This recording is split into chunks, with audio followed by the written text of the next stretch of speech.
chose là. Parce que c'est donc, après la guerre, quand nous sommes... Alors, je peux vous raconter un peu, peut-être rapidement, la raison pour laquelle je me suis retrouvé au château de Maubuisson, à l'orphelinat Rothschild.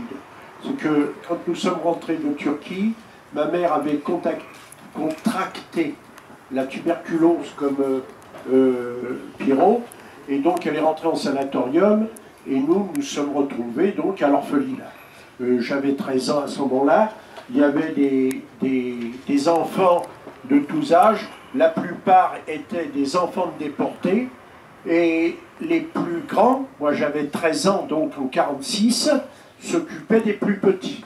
C'est comme ça que j'ai commencé à m'occuper de celui-là, qui avait le lit à côté de moi, à côté du mien. Ce que je voulais dire, c'est que la plupart de ces enfants qui étaient là, la majorité, revenaient de Suisse, où ils avaient été cachés par l'intermédiaire de l'OSE ou des filières organisées par les éclaireurs israélites de France, où il y a eu beaucoup de choses comme ça. Ensuite, il y avait la filière du dispensaire Amelot à Paris, et puis en Alsace, tous ceux que Madame vous avez cités, et donc je vous remercie de les avoir cités. Hein, voilà. Et donc on s'est retrouvés à l'orphelinat, où je suis resté jusqu'en 1951, où on m'a foutu à la porte parce que on m'a dit, bon maintenant tu es grand, tu peux te démerder tout seul, donc tu t'en vas de là, et je suis parti. J'ai eu j'ai un peu fait la galère, j'ai fait un peu tous les métiers, j'ai travaillé au Sentier à Paris, tout ça, et je me suis retrouvé en 1953 à Marseille, chez une cousine éloignée de ma mère, et donc j'ai fait toute ma vie à Marseille. J'ai commencé à vendre des postes de radio pour finir par vendre des meubles. Donc mon métier c'est vendeur. Vous avez dû le comprendre parce que je parle beaucoup. Oui, on va peut-être passer la parole. Non mais juste je veux dire deux choses encore. C'est que j'ai commencé quand s'est créé l'amicale des déportés d'Auschwitz à Marseille. J'ai dit il faut que j'adhère là-bas. J'ai donc adhéré à l'amicale qui se réunissait une fois par mois. Puis je suis devenu le secrétaire général de l'amicale.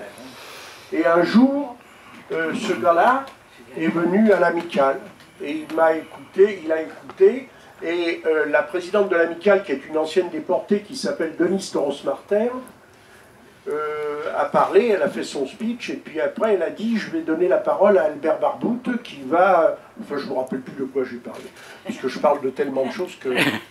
Et lui, il m'a regardé en face, puis à la fin de l'intervention, il est venu me voir, il me dit, mais vous êtes Marseillais? Je lui ai dit, non, je suis parisien. Il m'a dit, mais vous étiez... Je lui ai dit, après la guerre, j'étais dans la région parisienne. Il me dit, à Pontoise? Je lui ai dit, à côté de Pontoise. Il me dit, à Saint-Ouen-l'Aumône? Je lui ai dit, oui, au château de Maubuisson, oui. Il me dit, je suis Pierre Drahi. Je lui ai dit, Pierre Drahi, je ne connais pas. Puis il me dit, Pierrot. Et voilà. C'était lui, Pierrot. Pierrot, sûrement, ça m'a interpellé parce que c'était le minot, le gamin de 5 ans dont je m'occupais à l'orphelinat. Et je l'ai retrouvé donc 70 ans après. Après, quand on est passé à la télévision, parce qu'il a présenté son livre à l'émission de Sophie Davant, il y a quelqu'un qui m'a posé la question, il m'a dit « Mais vous ne l'avez pas reconnu ?» J'ai dit « J'ai laissé un gamin de 5 ans, je retrouve un vieux de 75 ans, et vous voulez que je le reconnaisse ?» Voilà. Bon, j'ai fini, hein.